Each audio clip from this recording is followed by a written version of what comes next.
బనకచెర్ల ఆల్మట్టి విషయంలో కాంగ్రెస్ ప్రభుత్వం రాజీ పడే ప్రసక్తే లేదని, రాష్ట్ర ప్రయోజనాలే దీనికి ముఖ్యమని భువనగిరి ఎంపీ చామల కిరణ్ కుమార్ రెడ్డి స్పష్టం చేశారు. ప్రాజెక్టులపై బీఆర్ఎస్ వ్యవహరిస్తున్న తీరుపై ఎంపీ చామల మండిపడ్డారు. బనకచెర్ల బంక కాంగ్రెస్ ప్రభుత్వానికి అతకలేదని, బీఆర్ఎస్ నేతలు ఆల్మట్టి అంశం ఎత్తుకున్నారని చామల కిరణ్ కుమార్ రెడ్డి విమర్శించారు.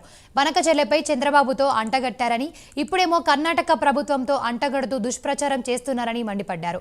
సుప్రీంకోర్టులో కేసు పెండింగ్ లో ఉన్నందున ఆల్మట్టి ఎత్తు పెంచుకునే అవకాశం లేదని ఎంపీ చామల కిరణ్ కుమార్ రెడ్డి అన్నారు.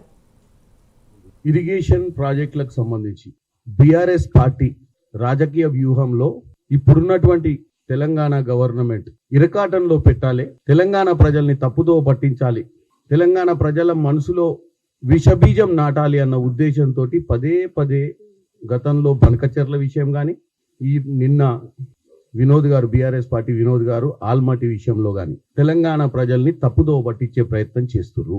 బనకచెర్లను కొన్ని రోజులు ఆ బంకను తీసుకుపోయి కిందున్న రాష్ట్రానికి టీడీపీ ప్రభుత్వానికి అంటగడదామని చూసారు. రేవంత్ రెడ్డికి చంద్రబాబు నాయుడికి మంచి సంబంధాలు ఉన్నాయి కాబట్టి బనకచెర్ల ప్రాజెక్టు ఆల్రెడీ అప్రూవ్ అయిపోతుంది, పైన టీడీఆర్లు ఇస్తారు, అంతా అయిపోతుంది. రేవంత్ రెడ్డి గారు పట్టించుకోవట్లేడు. రేవంత్ రెడ్డి గారు ఆయన ఇద్దరు మాట్లాడుకునేటరు, ఇక బనకచెర్ల అయిపోతుంది, మనకు అన్యాయం జరుగుద్ది, గోదావరి నీళ్ళు మొత్తం దోసుకపోతారు, మనకు తెలంగాణకు అన్యాయం జరుగుద్దని అప్పుడు కొన్ని రోజులు డ్రామా నడిపించారు. అప్పుడు హరీష్ రావు గారు బ్రహ్మాండమైన ఏకాపాత్ర అభినయం చేసి చక్రం తిప్పే ప్రయత్నం చేస్తే దాన్ని తిప్పికొచ్చాం.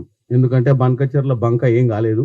ఎందుకంటే ఢిల్లీలోనే జలశక్తి శాఖ మంత్రివర్యులు పాటిల్ గారు కూర్చొని అసలు ఈ చర్చనే లేదు, ఈ చర్చ తావే లేదు, ఈ చర్చ కింద రెండు రాష్ట్రాలు చర్చ చేసుకోవాలి, గోదావరి ట్రిబ్యునల్లో చర్చలు చేసుకొని మా దగ్గరకు వచ్చిన తర్వాత మేము అప్పుడు దాన్ని లాస్ట్కు ఏమైతే అది మేం కాదు న్యాయ నిర్ణేతలు, మేం కాదు నిర్ణయించేదని చెప్పి సెంట్రల్ గవర్నమెంట్ మినిస్టరు ఇద్దరు చీఫ్ మినిస్టర్లను పిలిచి వేరే విషయాలు ఏదున్నాయో ఇటు కృష్ణా మీద కానీ గోదావరి మీద ఉన్న అంశాలను మాట్లాడి పంపించారు.